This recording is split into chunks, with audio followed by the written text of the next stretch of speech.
Yohanes pasal 21 kita buka bersama ya, dan kita akan membaca supaya saudara lebih ngeh gitu ya apa yang terjadi di tempat ini dan kita bisa tahu peristiwa pada waktu itu. Injil Yohanes 21, judul perikopnya Yesus menampakkan diri kepada murid-muridnya di pantau Danau Tiberias ya. Saudara mungkin bingung, kok katanya Danau Galilea, kok kadang Laut Tiberias, kok kadang Genesaret, itu sama. Hanya penyebutannya saja ya yang berbeda. Dan ini di belakang saudara itu dikatakan di pantai Danau Tiberias, seringkali disebut di tepi Laut Tiberias ya, Danau Genesaret atau Danau Galilea. Ayat yang pertama, kemudian Yesus menampakkan diri lagi kepada murid-muridnya di pantai Danau Tiberias, dan ia menampakkan diri sebagai berikut. Di pantai itu berkumpul Simon Petrus, Thomas yang disebut Didimus, Nathanael dari Kana yang di Galilea, anak-anak Zebedeus, dan 2 orang muridnya yang lain. Kata Simon Petrus kepada mereka, "Aku pergi menangkap ikan." Kata mereka kepadanya, "Kami pergi juga dengan engkau." Mereka berangkat lalu naik ke perahu, tetapi malam itu mereka tidak menangkap apa-apa. Saudara, peristiwa yang terjadi di sini, Yesus menampakkan diri itu tentunya setelah Yesus sudah bangkit. Berapa hari Yesus menampakkan diri sebelum dia naik ke surga? 40 hari. Ya, beberapa kali dia menampakkan diri, dan peristiwa yang terjadi di sini itu setelah Petrus menyangkal Yesus ketika dia ditangkap di rumah Imam Kayafas. Nanti kita akan pergi ke sana juga. Dan karena Petrus melihat orang banyak akan menghakimi Tuhan Yesus, sehingga ditanya, "Kamu salah satu muridnya kan?" Dia bilang, "Bukan, saya nggak kenal dia." Ya, karena dia takut dihakimi, dia juga takut dibunuh. Bayangkan semua tentara sudah dikerahkan dan dia mau cari aman, saudara. Dan Petrus bilang, "Aku nggak kenal dia." Lalu orang lain bilang, "Nggak, kamu setiap hari duduk sama-sama dia, mendengarkan dia kemanapun dia pergi, kamu juga ada di situ, kamu termasuk muridnya." "Nggak, aku nggak kenal." Ya, dan benar yang Tuhan Yesus berkata, ya 3 kali ayam berkokok, ya akhirnya Petrus sudah menyangkal Tuhan Yesus, saudara. Jadi memang Petrus ini seorang yang kurang iman sebelum dia dipenuhi oleh Roh Kudus. Ketika Yesus mati, murid-murid ini seperti anak ayam yang kehilangan induk. Mereka bingung mau ngapain ya, Tuhan udah mati ya. Kita pikir dulu dia itu akan jadi raja di Israel, lalu mungkin kita jadi perdana menteri, ya terus kita diangkatlah jadi gubernur. Itu pemikiran mereka karena Yesus berkata dia datang sebagai raja atas Israel. Mereka hanya menangkap pemahaman secara manusiawi bahwa nanti Yesus jadi raja, terus kita nanti jadi ini punya jabatan lah begitu. Tapi ternyata Yesus ditangkap, Yesus disalibkan, dibunuh. Mereka ketakutan, kocar-kacir. Bahkan dikatakan ketika Yesus menampakkan diri yang pertama, Thomas nggak percaya. Thomas bilang, "Nggak mungkin ya, kalau aku mencucukkan jariku baru aku percaya bahwa benar-benar dia hidup." Kenapa Yesus harus menampakkan diri selama 40 hari sebelum dia naik ke surga? Untuk membuktikan bahwa dia benar-benar Tuhan yang berkuasa. Dia mati tapi dia nggak mati, ternyata dia hidup dan nyata benar. Nah, salah satu Yesus menampakkan diri di tepi pantai di Danau Tiberias ini, saudara. Akhirnya murid-murid yang tadinya mereka itu pekerjaannya adalah nelayan, mereka pikir ya Yesus sudah mati, udahlah kita balik lagi lah. Ya, kita nangkap ikan lagi lah, sudah bangun dari mimpi. Ya, ternyata nggak terjadi apa-apa, harapan kita pun buyar, pupus. Mereka pikir dengan kematian Yesus selesai semuanya. Padahal memang Yesus datang untuk mati. Dan waktu Yesus bersama-sama dengan mereka di dunia ini, Yesus selalu ngomong loh, "Aku satu saat akan mati, tapi aku akan bangkit." Tapi mereka nggak ada yang itu, saudara, nggak ngerti. Seringkali kita pun jadi orang Kristen bertahun-tahun ikut Tuhan, tapi nggak ngerti-ngerti firman, ya Pak ya? Ngaku ya? Ya, makanya banyak orang ketemu saya, "Aduh Bu, saya itu baru ngerti loh firman Tuhan tuh setelah saya ikuti khotbah-khotbahnya Ibu. Saya ini jadi Kristen puluhan tahun, tapi saya nggak ngerti apa-apa." Nah, itu murid Yesus, mereka ikut Yesus, saudara. Dengerin pengajarannya tapi enggak sampai waktu Yesus mati, mereka pikir tidak ada harapan, mereka kembali lagi jadi nelayan. Dan di sini Alkitab berkata, mereka pergi menangkap ikan, kata Simon Petrus ya, sudah pergi tapi mereka tidak mendapatkan apa-apa. Kata Simon Petrus kepada mereka, "Aku pergi menangkap ikan." Ya, kata mereka, "Kami juga ikut, yuk."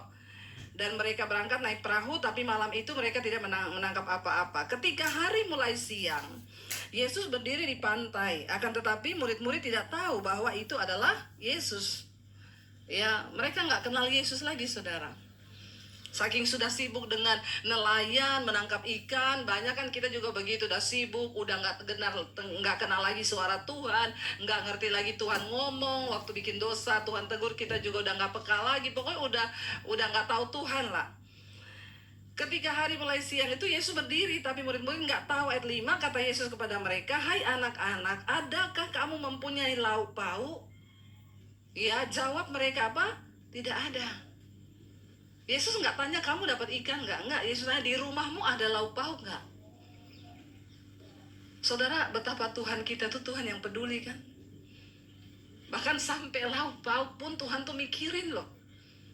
Ada nggak lauk pauk di rumahmu? Seringkali kita pikir dia Tuhan yang nggak peduli ketika kita menghadapi masalah, persoalan. Kita pikir, ya Tuhan, kau nggak tahu apa yang aku alami sekarang itu, Tuhan nggak tahu. Saya waktu baca ayat ini, Tuhan tuh dahsyat. Dia nggak tanya kamu dapat ikan nggak. Di rumahmu ada lauk pauk nggak? Itu bicara sesuatu yang sangat sensitif, yang lebih dalam, bahwa kalau hari ini yang kau sedang merasa Tuhan nggak peduli dengan hidupmu, bertobat saudara. Dia tahu, dia peduli. Dia tahu pergumulanmu, dan dia ingin membuka satu jalan untuk engkau masuk kepada mujizat dalam hidup kita, supaya kita melihat sesuatu yang besar dalam hidup ini. Kalau kita rindu hidup kita diberkati, Tuhan terlebih rindu supaya kita mengalami janji Tuhan itu. Lalu saudara, dia tanya, ada lauk pauk? Mereka bilang tidak ada. Ayat 6, maka kata Yesus kepada mereka, tebarkanlah jalamu di sebelah kanan perahu, maka akan kamu peroleh. Lalu mereka menebarkannya, dan mereka tidak dapat menariknya lagi karena banyaknya ikan. Heran juga saudara, mereka nggak tahu kalau itu Yesus, tapi kenapa mereka taat? Ya mungkin ada sesuatu, ada iman, karena yaitu perkataan Tuhan yang diucapkan. Dan mereka menebarkan jala juga saudara, mereka lempar, padahal mereka sudah semalam-malaman nggak dapat apa-apa. Orang itu kalau pergi mancing biasanya siang apa malam? Malam saudara. Pagi hari dia pulang. Karena kalau udah pagi itu udah jarang bisa dapat ikan. Ya, tapi Yesus datang hari mulai siang. Apa yang mustahil bagi kita manusia, bagi Tuhan tidak ada yang mustahil. Kalau Tuhan berkata dia mau memberkati kita, entah lagi negara krisis, entah lagi apa kek, waktu Tuhan yang ngomong percaya, maka itu akan terjadi. Orang takut sekarang katanya, wah Indonesia nanti bakalan krisis, nanti akan resesi, nanti begini. Percaya pada perkataan Tuhan. Amin. Nggak peduli keadaan sesulit apa. Tuhan bilang dunia ini memang sedang lenyap dengan segala keinginannya, tapi orang yang benar akan tetap hidup oleh percayanya kepada Tuhan. Amin saudara. Hari siang Yesus bilang tebarkan jalamu. Mereka menebar, dan ketika mereka tarik saudara, tidak dapat mereka menarik karena banyaknya ikan. Ayat 7, maka murid yang dikasihi Yesus, ya, maka murid yang dikasihi Yesus itu berkata kepada Petrus, itu Tuhan. Ketika Petrus mendengar bahwa itu adalah Tuhan, maka ia mengenakan pakaiannya sebab ia tidak berpakaian. Lalu ia terjun ke dalam danau. Wow, kenapa saudara Tuhan mengasihi Petrus begitu luar biasa? Kalau kita melihat dia sudah menyangkal, tapi karena lihat respon Petrus waktu dia tahu itu Tuhan. Pertama, dia nggak pakai baju. Iya, karena mereka lagi menarik ikan, sudah pagi, mungkin udah panas ya, dia copot baju. Waktu dia tahu itu Tuhan, dia pakai baju. Lalu dia terjun ke danau. Dia nggak tunggu dengan perahu akan berlayar ke tepi. Dia pengen cepat-cepat berenang untuk bisa ketemu Tuhan. Bagaimana responmu terhadap Tuhan, saudara?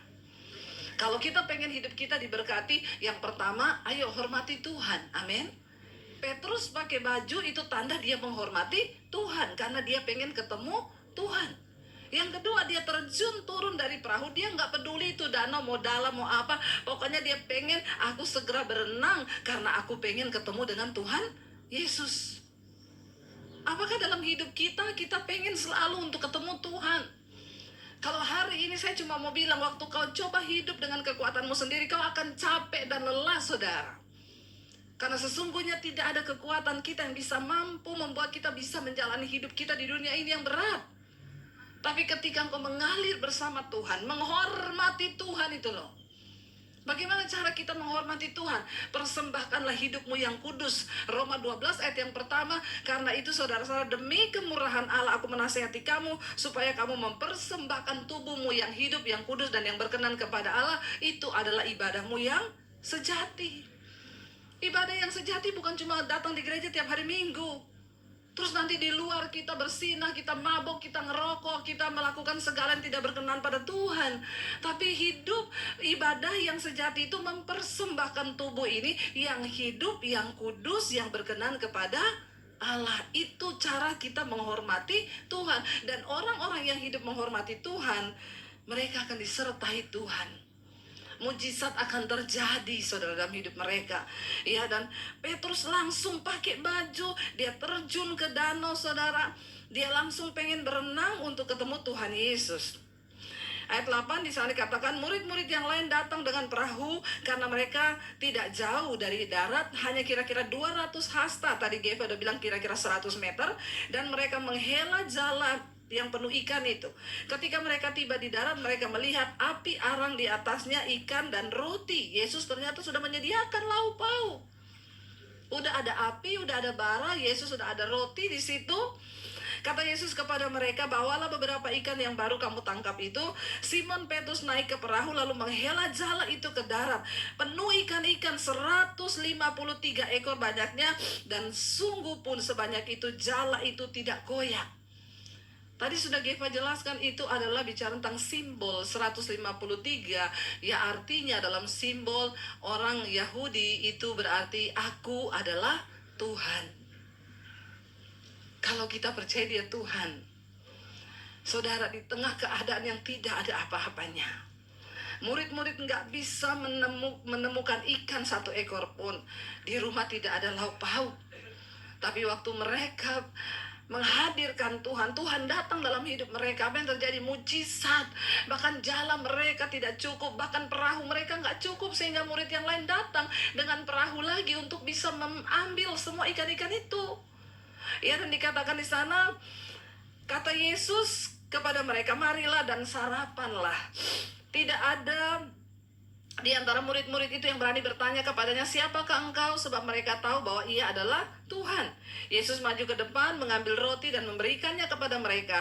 Demikian juga ikan itu. Itulah ketiga kalinya Yesus menampakkan diri kepada murid-muridnya sesudah ia bangkit dari antara orang mati. Apa yang dialami oleh murid-murid Yesus juga bisa kita alami dalam hidup kita. Saya bersaksi depan saudara. Saudara tahu bagaimana kesaksian pengalaman hidup kami, saudara. Kami dulu berkesusahan, benar-benar tidak punya apa-apa. Tapi ketika sungguh-sungguh perkenanan Tuhan itu turun, waktu kita terus hidup menghormati Tuhan, seperti yang terjadi kepada murid-murid, saudara. Mereka diberkati dengan ikan yang begitu banyak, limpah. Saya mau bersaksi dari tempat ini, kalau murid-murid bisa mengalami hal itu, maka Tuhan juga sanggup melakukannya dalam hidup kita hari ini. Amin, saudara. Jangan pernah takut. Yesus peduli. Dia nggak tanya ada ikan sama kamu, dia tanya ada lauk pauk nggak di rumahmu. Lauk pauk bicara tentang kebutuhan sehari-hari yang kita perlu untuk makan. Dan Tuhan peduli. Dia nggak akan pernah tinggalkan. Jangan pernah coba andalkan kekuatanmu manusia, karena kita nggak pernah tahu kita hidup bisa sampai kapan. Ya, tadi Pak C dari Papua bilang, ibu nanti saya tahun depan mau dibaptis. Saya bilang, Pak, kita nggak tahu tahun depan kita masih hidup atau tidak. Bahkan besok kita nggak tahu. Bahkan bulan depan kita nggak tahu. Saya nggak tahu Bapak masih hidup atau saya masih hidup atau tidak. Hidup ini rahasia Tuhan. Tapi selama kita diberi kesempatan hidup, ayo kita menghormati Tuhan, saudara. Ayo kita taruh iman kita, pengharapan kita di dalam Yesus. Yesus yang sama yang pernah menampakkan diri di tempat ini. Nanti saudara bisa turun foto-foto. Kenapa di setiap tempat bersejarah didirikan gereja, saudara? Ya, gereja Katolik di sini ya untuk memperingati tempat itu, karena memang dari zaman pertama kali itu ya gereja Katolik lah yang ada dan mereka lah yang membangun di tempat ini, saudara. Ya, tapi kita melihat di sini bahwa tempat ini benar-benar pernah terjadi mujizat di mana Yesus menampakkan diri dan murid-muridnya mengalami mujizat yang begitu luar biasa. Saudara-saudara di tempat ini, mari kita minta impartasi Tuhan. Amin. Mari kita bersikap seperti Petrus yang mengasihi Tuhan. Dia terjun dari perahu, dia nggak peduli dengan nyawanya, dia nggak peduli dengan apapun. Dia terjun dari perahu dan dia aku pengen ketemu Engkau Tuhan. Ya, ada beberapa orang yang nggak dibaptis ngomong, Bu, sebenarnya saya pengen dibaptis tapi nggak jadi. Kenapa? Takut dingin. Dan Petrus tidak mempedulikan itu dingin atau tidak, dia nggak peduli dia mau tenggelam atau tidak, dia pakai baju, dia terjun dari perahu, dia cuma bilang, aku pengen ketemu Tuhan. Biar kita semua juga hari ini mau berkata, aku mau cinta Engkau Yesus selama-lamanya. Kami mau belajar mencintai Engkau Tuhan.